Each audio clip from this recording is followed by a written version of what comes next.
Bonjour William. Bonjour. Merci de m'accorder ces quelques minutes d'entretien.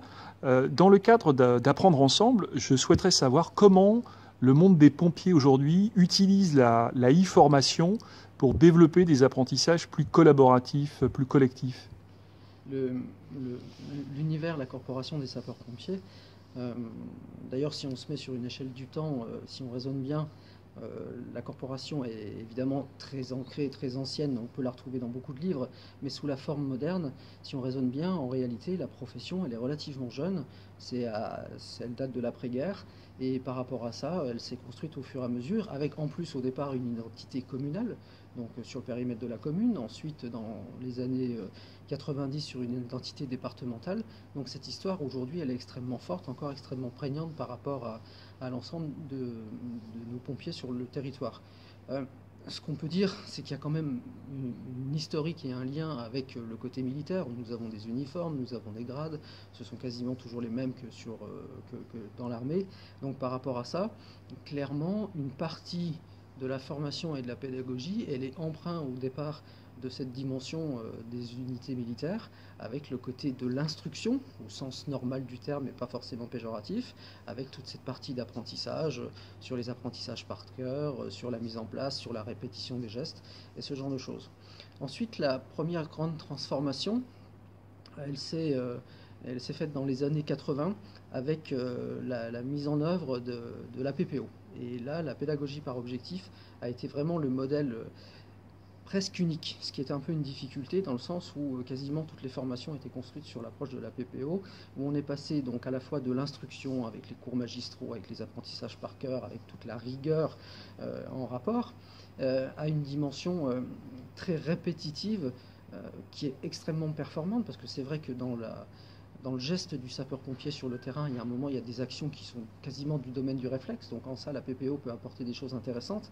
La difficulté a peut-être été plutôt sur cette particularité d'être presque 100% PPO.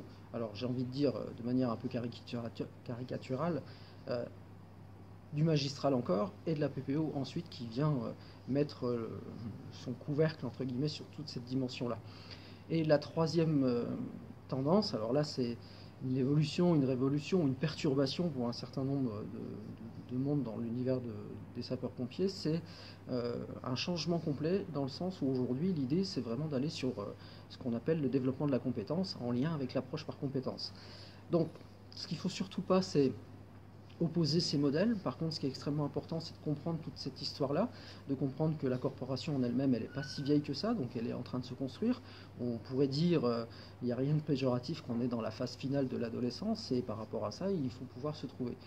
Et surtout pas d'extrémisme. Le cours magistral aujourd'hui dans l'univers des sapeurs-pompiers, pour certaines situations, il est extrêmement approprié.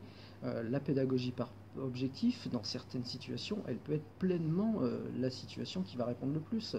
Et l'approche par compétence, eh bien, elle va nous permettre d'entrer dans une nouvelle dimension où l'idée c'est vraiment ce que je fais tous les jours dans mon activité, comment je le fais, et d'avoir une posture réflexive et le fait de développer cette réflexivité à tous les niveaux.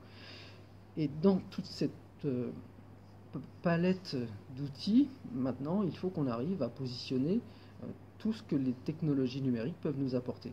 Et là, une fois de plus, ce qu'il faudrait, c'est surtout pas de dogmatisme et de bien réfléchir quel est le public, quel est l'objectif à atteindre, quelle est la compétence à développer, et de regarder dans notre caisse à outils, ben, j'ai quoi. Tiens, est-ce que cette capsule d'e-learning est adaptée? Est-ce que le Serious Game ne serait pas la solution? Est-ce qu'une plateforme LMS ne serait pas une piste pour permettre à construire les savoirs ou voire à partager et créer des espaces collaboratifs? Tous les outils, à mon sens, sont bons, encore faut-il qu'ils soient adaptés et bien utilisés. Alors pour justement développer de la compétence collective, parce que les pompiers sont réputés pour leurs bonnes conditions physiques, ça on le voit tout le temps, mais également pour leur capacité d'intervenir en équipe de façon réactive, coordonnée. Comment ça se passe pour obtenir ce savoir-faire collectif?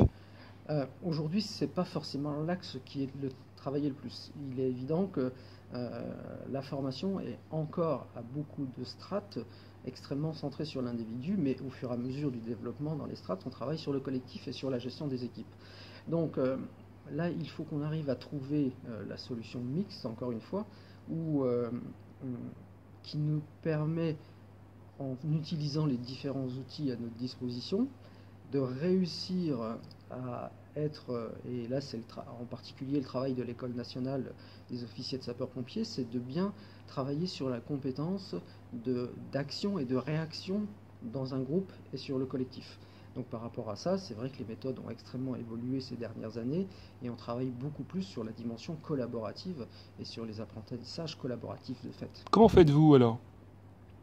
Aujourd'hui, à l'École nationale, la dimension de ce qu'on appelle l'approche par compétences a extrêmement évolué ces dernières années et on a bien sûr des mises en situation où les gens, face à une problématique, vont devoir chercher à la résoudre collectivement et c'est bien le collectif qui va permettre de faire émerger des hypothèses jusqu'à la prise de décision à ce moment-là. Donc on est bien sur cette dimension de développement du collectif, y compris dans la prise de décision, même si sur la dimension de terrain, la responsabilité reposera sur une personne qui portera la prise de décision. Et est-ce que vous arrivez à combiner entraînement sur le terrain et justement ces nouveaux médias collaboratifs sur Internet dont vous parliez tout à l'heure ?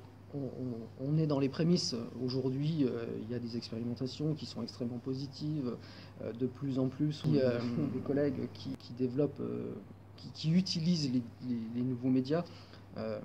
On en est dans les balbutiements aujourd'hui, mais aujourd'hui, l'École nationale des officiers à Aix-en-Provence a pleinement investi ce champ et c'est une évidence que nous avons et nous prenons conscience et nous aidons à la prise de conscience de l'importance des outils collaboratifs mis à notre disposition, y compris les classes virtuelles qui présentent par exemple des intérêts manifestes.